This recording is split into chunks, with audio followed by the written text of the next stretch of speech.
India's film censors have ordered that a documentary about the economist and Nobel laureate Amartya Sen be altered to remove words including Hindu, India, and cow, the director has said.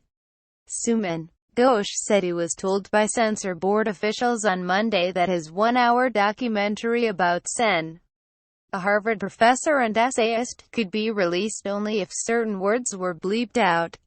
Those words reportedly included cow, Hindu India, Hindutva, a reference to the religious nationalist ideology of India's ruling party, and Gujarat, the home state of the country's Prime Minister, Narendra Modi. I was quite shaken, Ghosh told NDTV of the Central Board of Film Certification (CBFC) decision, against which he said he would be appealing.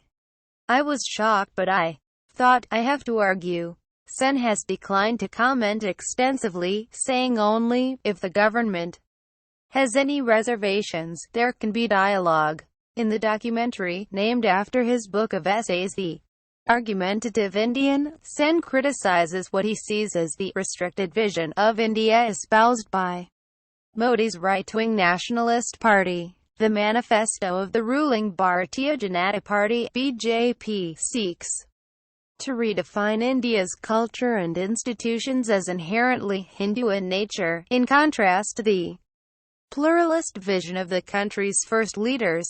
In one reportedly censored scene, Sen lauds the value of vigorous argument and debate, in contrast to chastising people for having mistreated a cow or some such thing. India's censorship board in disarray amid claims of political interference. Read more. India has recently experienced a rise in deadly mob attacks on cattle traders, beefeaters, and dairy farmers, with most of the attacks waged by so-called cow vigilantes from fringe Hindu groups targeting Muslims. Cows are considered sacred by many members of India's Hindu majority, and slaughtering cows or eating beef is illegal or restricted across much of the country.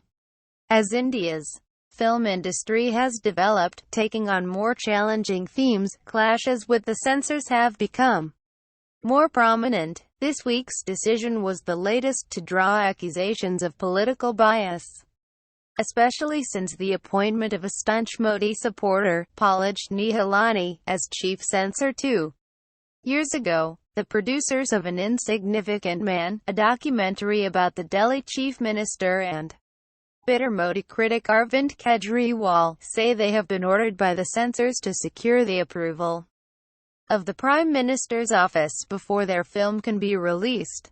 The censor board has not only been accused of political bias, Nihalani has also voiced his objections to depictions of homosexuality in film and once tried to issue a list of expletives he wanted banned.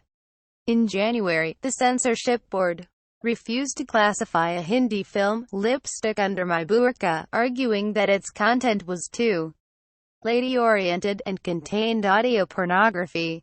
The film, which explores the sexuality and struggles of 4 women in small-town India, was later cleared for release on appeal. The producers of another film, Udta Punjab, about the epidemic of drug abuse in the titular Indian state, were last year ordered to make more than 90 changes, including any reference to Punjab. The Bombay High Court later overturned the board's decision. Mamata Banerjee, the chief minister of West Bengal and fierce political opponent of Modi, tweeted that the treatment of the Sen documentary reflected a broader climate of growing censorship in the country. Every single voice of the opposition is being muzzled now. Dr. Amartya Sen, she said. Mamata Banerjee, a Mamata official, if somebody of his stature cannot express himself freely, what hope does the common citizen have? 2 halves. July 12, 2017. In June, prominent Indian journalists warned of an assault on freedom of expression after anti-corruption investigators raided the premises of the founder of NDTV, a liberal-leaning news channel that is among the more critical of the Modi government. The CBFC has been asked for comment